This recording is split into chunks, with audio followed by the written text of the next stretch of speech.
Hi, I'm Amy Baldwin, and I'm back with Lori Hazard, and we're talking about skills for living by yourself or living independently. We can't quite figure out what to call it, in part because it kind of encompasses a lot of different things. But basically, Lori, aren't they just things that you need to be able to do that perhaps if you've lived in a household where parents have always reminded you or helped you with it, like getting you up for school, that you just may not have incorporated those behaviors into your daily schedule. Would that be fair to say? Yeah. So So, I think part of us thinking about this was a conversation that I had with my son because he was losing weight. And when I kind of checked in with him about what was going on, we, discovered that he wasn't eating meals regularly and wasn't making the best choices about what kinds of food he was eating. And it sounds so simple, but we ended up having the conversation about think about, your K through 12 experience where that whole time I was getting them up in the morning, making breakfast, sending them off to school with a lunch, and then making dinner when they got home. And that wasn't even on their radar to think about having to manage. And then you go off to college and you have to make those decisions. And I think getting up in the morning and using the old phone for an alarm clock, which a lot of our young people do, but they don't have us saying, hey, I hear that phone going off, you got to get rolling, or even sort of figuring out how much time it's going to take to get ready. Like if oh we yeah. in past years were saying, okay, this is going to be a 45-minute endeavor, we would sort of structure everything. And again, it sounds like it's so easy, but both of us from experience working at a college or university, students self-report that they have a great deal of difficulty transitioning into getting up on their own and then structuring their meals and making sure that they're eating right. And some of it is, now that you're saying this, reminds me of just some self-regulation, right? That because whenever I think about the students that I've had who said, have trouble getting up in the morning because that wasn't something I did for myself. It was what my parent did for me, which then backs up to probably they're not going to bed at a reasonable time. And they're probably, to your point about, regulating their food choices, they probably maybe are not making the best choices there, in part because maybe they never really thought about it, or, they struggle with knowing exactly what they need to be eating. I mean, we all know fruits and vegetables, right? But who wants Yeah. who wants to But I do would that when you're 18 and you're, have all this unbounded energy? So, I but was thinking yeah, too about students, and this is through experience, right? Working with these emergent adults, particularly those who have ADD or ADHD or mental health issues where they're needing to take medication, which can affect sleep patterns, and having to manage that on their own, um, has come to the surface that students need support in kind of figuring that out. yeah. And remembering to take their medication and managing that can be difficult when they're on their own as well.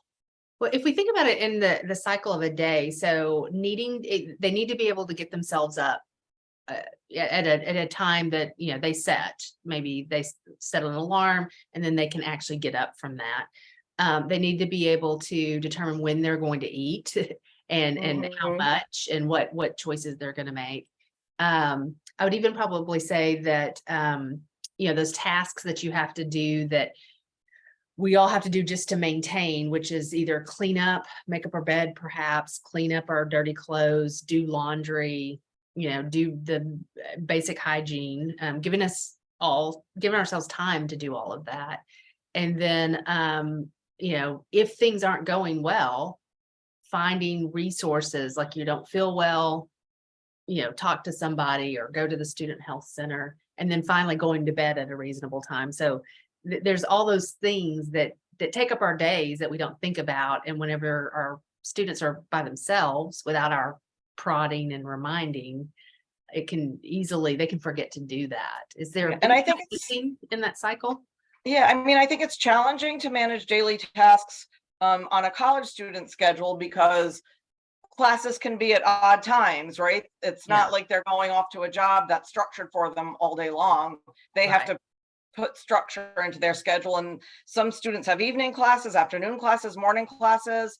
The schedule varies from day to day, and so I like giving students the piece of advice if they could treat it like a 9 to 5 job where they get up at the same time every day, have breakfast at the same time every day, and then in between classes, they find a space where they're studying and they can take that lunch break. So if they could conceptualize it like a 9 to 5 day, it might help get routinized. And because a lot of times deciding when you're going to go to lunch and when you're going to do this and when you're going to do that leads into decisional procrastination, right? Oh, should I do this now or should I do it later? And so I think structure of those daily tasks can really help students get routinized.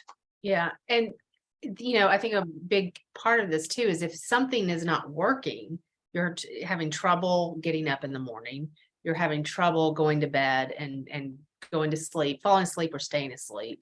If you're having trouble managing, doing laundry, maybe you don't even know how to do laundry, but, finding that time, or you're, struggling with that, or the one that you and I've talked about before that I see all the time, I've seen it in my kids, which is they're not feeling well and they don't think to go to the student health center or to take a medication or whatever, because they're expecting me to come by their forehead and go, oh, you got a fever. We need to make an appointment. Oh, your throat is red. Let's make an appointment. They forget to do that kind of self-care, or they aren't thinking about that kind of thing. Yeah. And that self-care reminds me of the sleep hygiene, right? Really being reflective. And I remember saying that in my first year experience class, and the students kind of giggled, sleep hygiene, but it's true. Like, what's a healthy amount of sleep? And, you want at this age and stage, 8 to 10 hours of sleep is what they should sort of be aiming for. Mm-hmm. And at my age and stage too, I need to be able for 8 to 10. I'd like to. So tell me what you think parents, so they're listening to it now, it's the summer, their student hasn't gone off to college, maybe for the first time, or maybe they're sophomore going off to college. What could parents and families do now to kind of help them develop these skills or be aware of what they need to do? Is there anything in the next few Yeah, I weeks? mean, I think having conversations, but I would maybe try 2 weeks before the student is going off to college to, do an experiment and say, let's try to get you into a routinized schedule for the next 2 weeks, and ask the student, what time do you want to get up every morning? And we're going to try to see if you can do it on your own Monday through Friday, and work with them to get them on some kind of routinized schedule where they're driving the car as opposed to the parents, right? Yeah.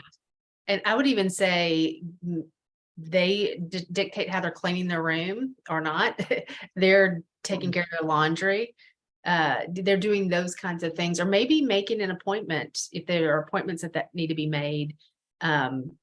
Routine health appointments that, like going to the dentist before they leave, maybe getting them used to doing that themselves could also be a part of it, and just Yeah. see how it goes. Yeah, this conversation is reminding me when my daughter was a first-year student, she wasn't going to the dining hall very often, and I would speak to her and say, "Oh, like, what'd you have to eat today?" And she'd say, "A bagel and cream cheese." And I'm thinking, I just paid for this meal plan, so that bagel and cream cheese probably cost me $75 today. So, go to the dining hall, avail yourself of the healthy foods that are there, eat breakfast, eat lunch, eat dinner, get yourself into that routine. Mhm. And learn to make healthy choices on your own. And that may be a little harder to do if you're in a big family and, meals have to be planned out. But, definitely for breakfast or snacks, we can kind of get a bird's eye view of, what are they choosing? Are they choosing well? Maybe not bring home the Doritos, as many bags of that, and see if they can make better choices. Well, thanks, Lori, for that. I know that's a kind of a hodgepodge of things that we need to think about for students before they leave, but it's certainly, I mean, I know this, it's fundamental, and it can really trip students up if they don't have a good sense of balance and self-regulation and skill around that. Wouldn't you agree? Yeah, yeah. And it's the dorm environment too, right? Students are staying up late and they get caught up into all of that. So it sounds like, oh, that'll never happen to my student, but they're in an environment where they're with a ton of other young adults who are kind of struggling with the same thing. And it depends on who they hitch their wagon to, the ones that are staying up till 4 o'clock in the morning or the ones that are going to bed at 11. And it's something to think about how that peer pressure plays into it too. Yeah. Well, thank you so much.